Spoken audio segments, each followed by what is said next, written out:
Hello everyone, welcome to my channel. Today I am going to explain about the topic deflected current. It is the philosophy topic of H.A. Roberts philosophy. Okay, so let's go into the topic deflected current. Here, see, I have taken this notes. I am displaying the H.A. Roberts philosophy textbook. Okay, deflected current. Actually, what is meant by deflected current? Deflected current means obstacles to cure.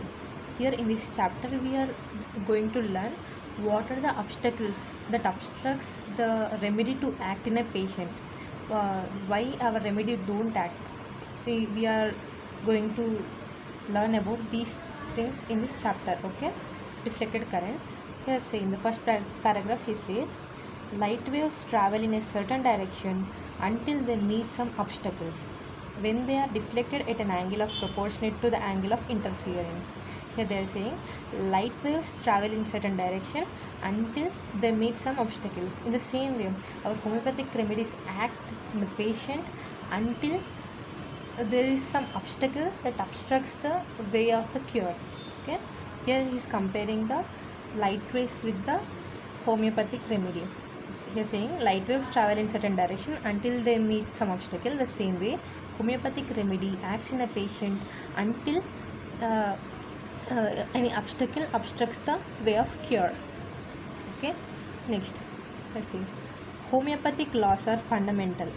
We understand many of them, we utilize them, but unfortunately we have no such instruments of precision by which we can measure the obstacles to the curative waves of our remedy. Here he is saying that see, homeopathic laws are fundamental. We understand them, we utilize them. But what happened? Unfortunately, we have no such instruments of precision by which we can measure the obstacles to the curative waves of our remedy.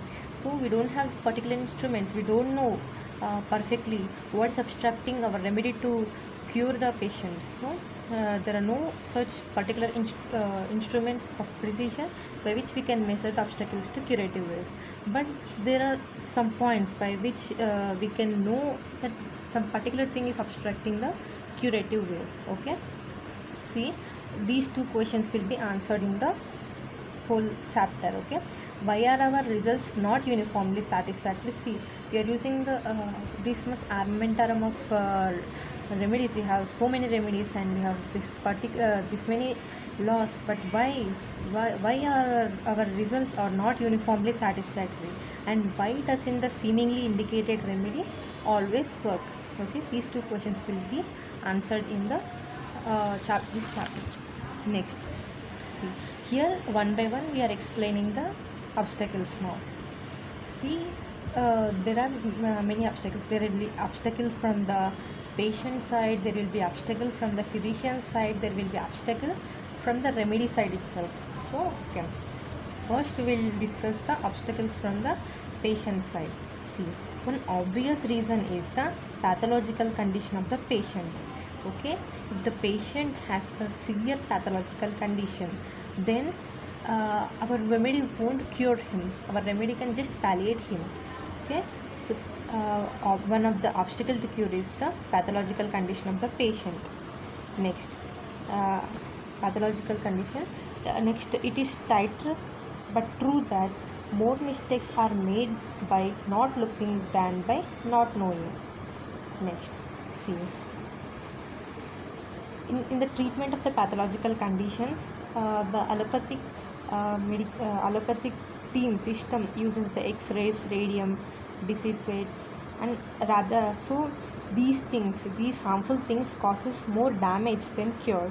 So the damage caused by this treatment will be the obstacle to the cure for our homeopathic remedy. Okay, so first obstacle we learned is the pathological condition of the patient. Next, the treatment that he will taking for the pathological condition causes the allopathic treatment the patient is taking may cause an obstacle to the cure by the homeopathic remedy. Okay, next we completed one obstacle. Next, mechanical obstruction. See, then there are the states which arise from the mechanical obstruction, non-pathological, but the actual presence of a foreign body, which gives rise to reflex symptoms of exceedingly troublesome nature. Here we are saying mechanical obstructions of non-pathological nature. See, for example, if a child kept one foreign body into his ear, and he is suffering from the earache. So until and unless if we remove the foreign body from the ear of the child will not be cured. So presence of the mechanical obstructions, we have to take care of all these things. Mechanical obstruction, non-pathological, this also a obstacle to the cure. Okay, so two obstacles we learn.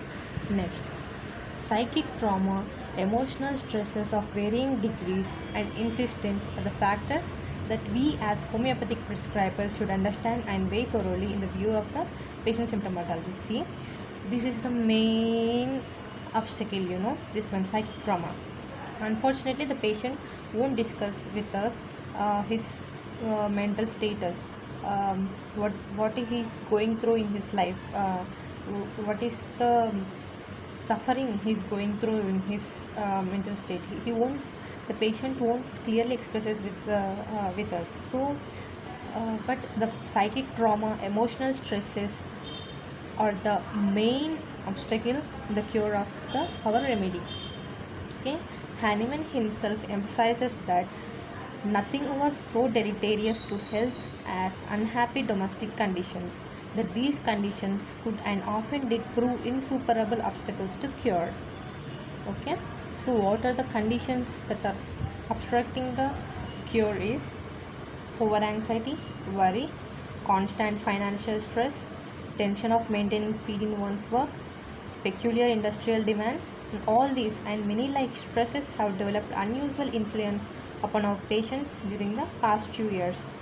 Okay, these they have served to deflect the current of cure in whole or in parts. So this psychic trauma, emotional stresses, mental tensions cause the obstacle to the cure. Okay, next, so we have learned one first pathological condition of the patient, next mechanical obstructions, next psychic trauma, emotional stresses, next next is, along with such conditions, the physician has to fight the increasing use of the sedatives, bromides, narcotics, analgesics. See, these are the greatest barrier to the cure ever known, because the patient, what he says, now all these drugs are freely available in the medical store. So with unknowingly or knowingly, they take so many painkillers like narcotics, analgesics, bromides. So all these causes the obstacle to the cure of our remedy. Okay, these are the greatest barriers. And in these cases one must know the obstacle to be. If we know this, then we have great remedies that can antidote these massive drugs. So if we know this obstacle, then with the help of a remedy we can antidote the massive drugs too. And so the release the vital power inherent in the patient himself. Next, see, one is pathological condition we describe, next mechanical obstructions, next psychic trauma, next overdrugging sedatives, and next is cosmetics. Cosmetics may prove the obstacle to cure just as surely as narcotics or coal tar derivatives. Here they give one example. See, there is one patient where unless she is given for crocus, she's suffering from cough, so she was given crocus sativas, but she's not cured until unless she stopped using her lipstick. So the lipstick is causing the remedy, lipstick is stopping the remedy to cure the patient. So sometimes we have why is this happening? Many cosmetic preparations contain substances advertised to suppress the perspiration, eruptions, or to remove hair growth. So these things can suppress the natural discharges and natural growth, so they cause the obstruction to the cure of the remedy. Okay, next see what we have completed: pathological condition, mechanical obstruction, psychic trauma, narcotics, next cosmetics. Okay, next diet. There is a problem in a diet. See, if the patient is lacking in the proper balanced diet, so it causes the obstacle. So for this we have to make him to take a balanced diet along with a homeopathic remedy in order to cure the patient. Okay, next. And exercise also, diet and proper exercise. Without diet and the proper exercise we can't do good for the patient. Okay, next. One second. Yeah, okay. Now, till now we have discussed the obstacles from the patient side and the physician side. Now we are going to discuss about the obstacle from the remedy side. Okay? Yeah. One second.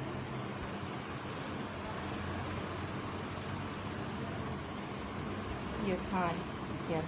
So, if you know, from remedy, if the what we are, with which we are curing the patient with the perfect homeopathic remedy, if there is defect in homeopathic remedy itself, then how can we cure the patient?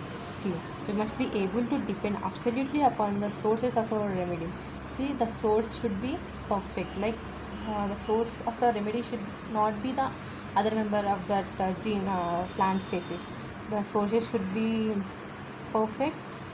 And if there is has been carelessness in gathering the original substance in any part of the process of making the potency, in contamination handling the potency, or in discrepancies in recording the proving, then we cannot accept that current of cure will be deflected. So if there is any discrepancies or carelessness in the following things, like selecting the perfect source, or there will be carelessness in gathering the substance, the process of making the potency, there is any carelessness in this process, then we should not expect the cure. This is one obstacle to cure.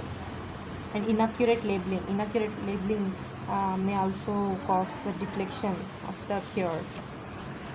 Next, this is from the patient side. Okay, sorry, this is from the remedy side. Next, keynotes, yeah. A word about keynotes as a possible obstacle to cure is not out of place. See, keynote symptoms have proved themselves as of almost equal degree a bane or a blessing. See, keynote symptoms it's like a two-edged knife. It's a bane and a blessing. See, physicians, homeopathic physicians learns so many remedies. We have vast array of homeopathic remedies to remember. So what happens, many remedy you won't remember, tends to depend upon memorizing a more or less brief outlines of remedies. Only they remember keynotes. Many medica he knows only by keynotes. Many remedies he knows only by keynotes. If these keynotes are used as a reference to medica study, they serve well, but are very dangerous for a basis in prescribing.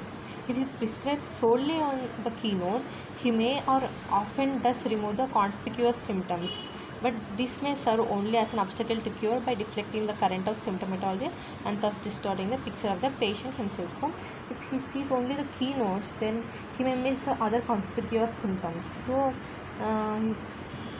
by this way he don't give the perfect remedy.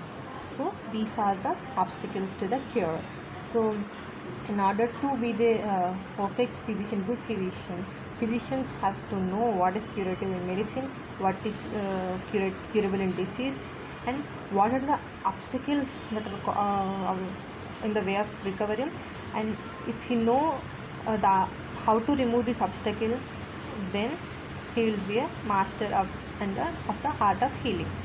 Okay, that's it. So we completed deflected current. Deflected current is nothing but the obstacles to cure. We learned what are the things that will obstruct the remedy to cure a patient. That's it.